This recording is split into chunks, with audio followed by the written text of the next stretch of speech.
দুষ্টু বাচ্চা আজ কি করেছে দেখো। Hello everyone, welcome to my another mini blog. আমি উঠে প্রথমে স্নান সেরে পুজো দিয়ে নিয়েছি। পুজো কমপ্লিট করে স্কিন কেয়ার করে নিলাম। তারপরে বানিয়ে নিলাম লাল চা। খুব একটা গরম পড়লে আমি দুধ চা খেতে ভালোবাসি না, তবে লাল চাটাই খাই। বিস্কুট দিয়ে লাল চা খেয়ে নিলাম। তারপরে বাড়ির চাল কুমড়া গাছে দেখছি অনেক ফুল এসেছে, তো দেখছি ছোটো ছোটো কচি কচি পাতা রয়েছে, সেগুলো পেরে নিলাম ডাল বাটা দিয়ে বড়া খাবো বলে। সেটা ভালো করে আমি লবণ জলে ধুয়ে নিয়েছি, তারপর ফ্রেশ জলেও ধুয়েছি, ধুয়ে ডাল বাটা দিয়ে বড়া করেছিলাম। তারপর চলে আসে আমার জিও মার্টের পার্সেল। তারপর রেডি হচ্ছিলাম পড়াতে যাব বলে। এই বদমাইশকে দেখো, আমি পড়াতে যাব, ওদের বাড়ির কাছেই পড়াই আমি, তো চলে আসছে।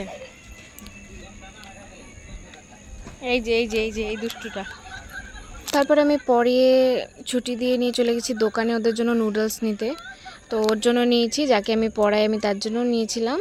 তারপরে চলে যাচ্ছি এই দুষ্টুটার বাড়ি। ও দেখো আমাকে ঢুকতে দিবে না বলছে। ওদের বাড়ি কিছুক্ষণ বসে তারপর চলে এসেছি। তারপরে আসার পথে দেখি এই সেদিন পূজা হয়েছে মায়ের মন্দিরে, আজ হচ্ছে কীর্তন, সেখানে কিছুক্ষণ দাঁড়িয়ে থাকলাম, দিয়ে এভাবে দিনটাকে এন্ড করলাম। বাই।